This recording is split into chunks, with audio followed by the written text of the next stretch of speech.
Hey everybody, if you don't know me, I'm Mark and I fish, and this is my Hobie. You probably, if you've seen this one, then you've probably seen my other video, one of the few that a lot of people have watched. Nobody watches all the others. I don't really care. I did a review on my Hobie Compass 2020.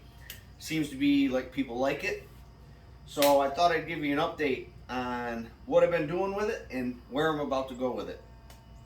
I have been all over the place on this thing. The miles, no telling the miles on this since spring of 2020. It's now September, end of September 2021. It opened everything up to me that I didn't want to do with a canoe or couldn't float at all. The Compass gets me there. I love it. I fly fish from it. It's the only thing I do. Yes, I stand in it. Yes, it's stable. If you want all those questions, go to my other video. It's Hobie Compass walk around and review. I answer just about everything. I think the only thing I don't answer is transducer fish finder stuff because I don't use one. I have nothing to say about it. Everything else on this, I pretty much hit it. I give you some tips, some ideas why Hobie, their drive is better than the other pedal drives, all that. That's not what this is about. This is about what I'm about to do.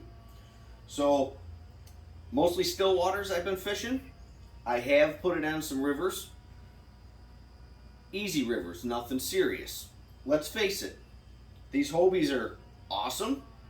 The pedal drives are great. They're fast, they're easy, you're hands-free. For fishing or photography or whatever it is, you can stand on them, they're stable while you're fishing, all that stuff. But, you know, they're more for open water, slow water, safe water. Okay? Let's face it. Lakes, calm rivers, the ocean, big ponds, okay, canals, stuff like that.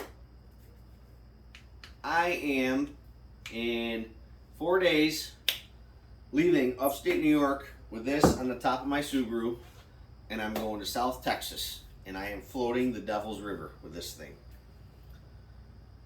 Devil's River has some slow sections, yes, but it's got a lot of fast whitewater too, which these Hobies are not ideal for. A lot of people do this river with their fishing kayaks. There's a lot of videos.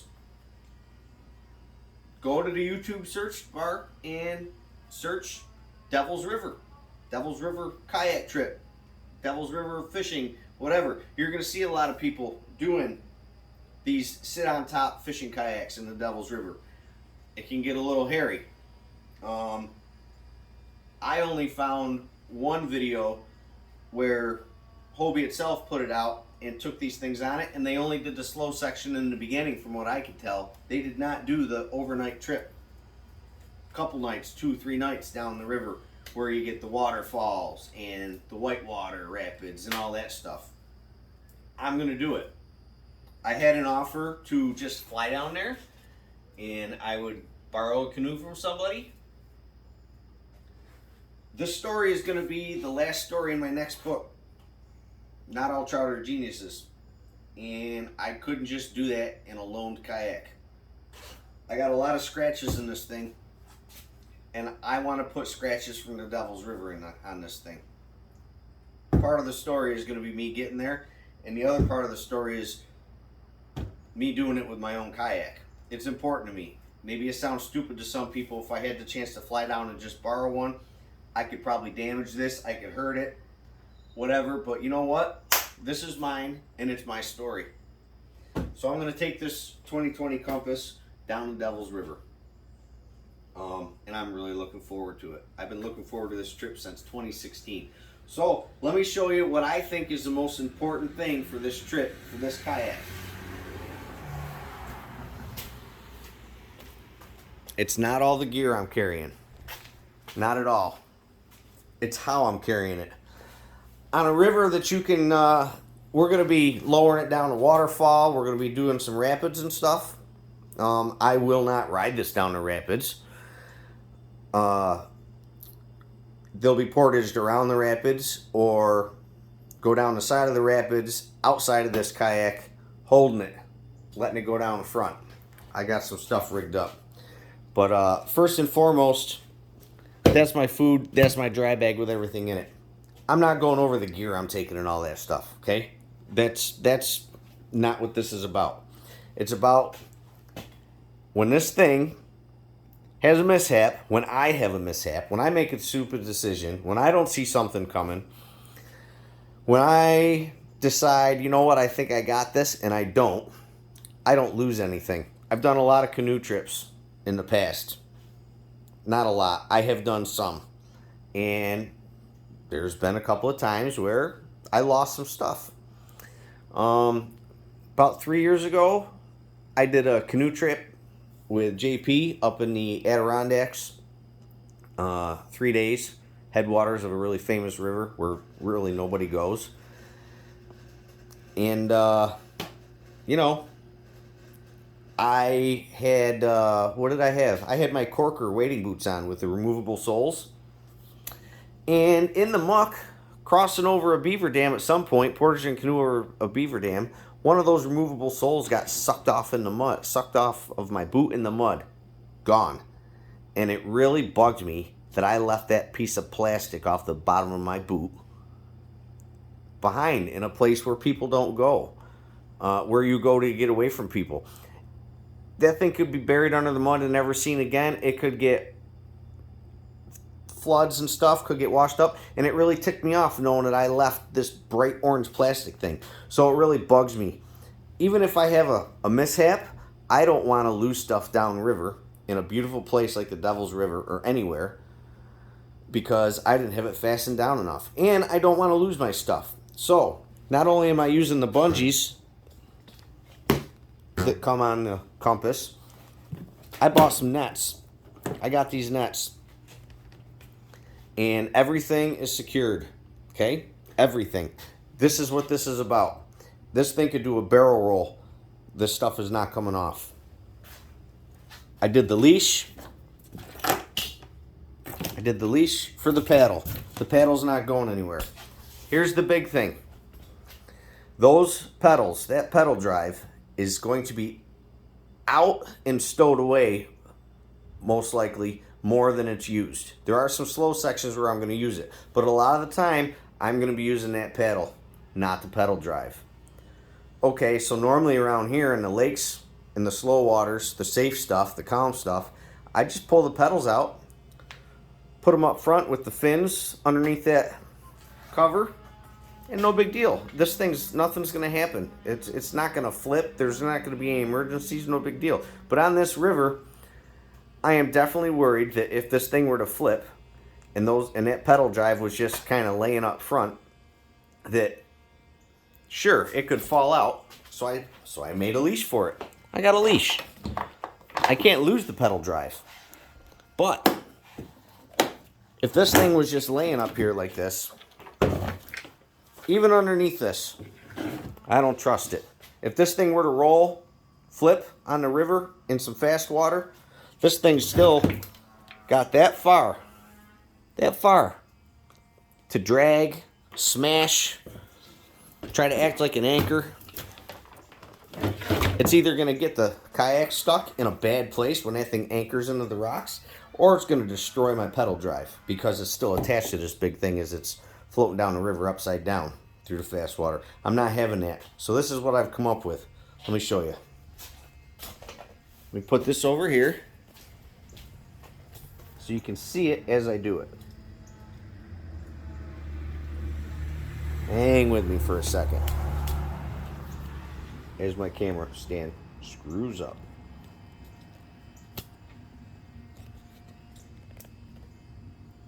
Technical difficulties, very sorry. Won't happen again. All right, so here's the deal.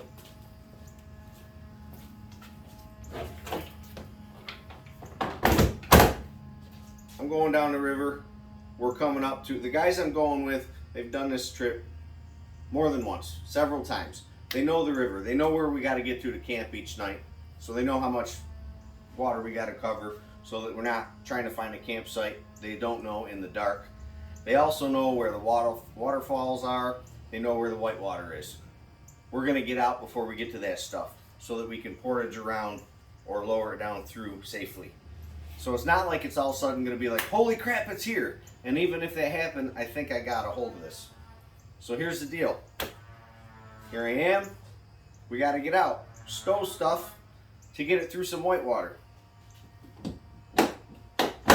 What I've done, I've got it leashed. It's going to tuck underneath there. And I've got another cargo net. I got another cargo net. I added a couple of mounts.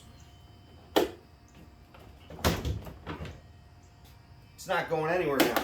This thing can flip over, roll, float upside down. It's not going anywhere. It's leashed and it's got a net to hold itself in. Okay? The other thing,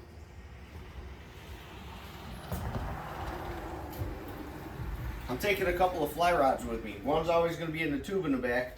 One's always going to be, if I'm not fishing it, in the rod holder. Okay? There are places where you do not want a rod sticking way up because there's braids of the river that are like tunnels and all the high grass and scrub brush and stuff. The rod's going to get caught in the bushes as you're going through. It's going to break stuff. It's not going to be good. The white water, I also, even if I'm lowering this thing from behind, holding it and letting it go in front of me, getting through some rough stuff, I do not want a rod sticking up in this. God forbid this thing were to flip and fall over. That rod's it's done. It's either lost coming out of there, it's probably breaking, and I'm not going to have that. So, I've done this.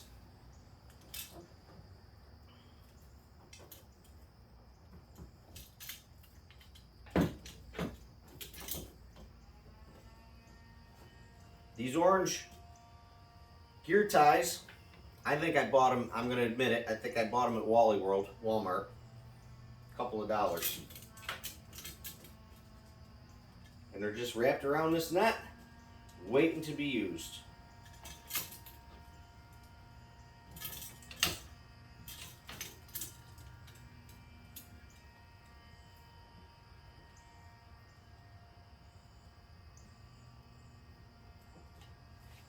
There we go.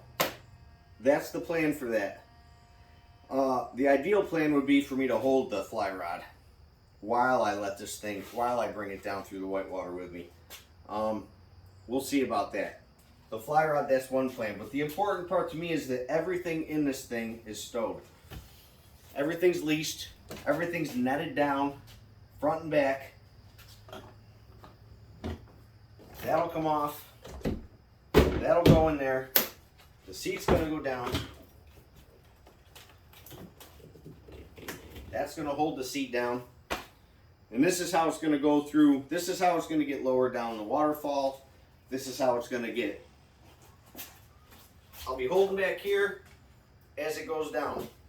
Now let me make sure you can see me. I'm going to show you the other thing I've done. You can see me at the back. All right. The other thing I've done, simple. I made it out of some paracord and put a handle on it. You can make it out of whatever. For getting behind it,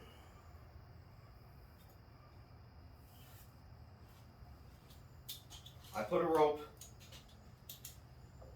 I made a paracord lanyard off the back. So hook that into. It's off the same mount as your carry handle. So instead of getting out and trying to hold this and let it go down the river in front of me in the rougher stuff, I did this.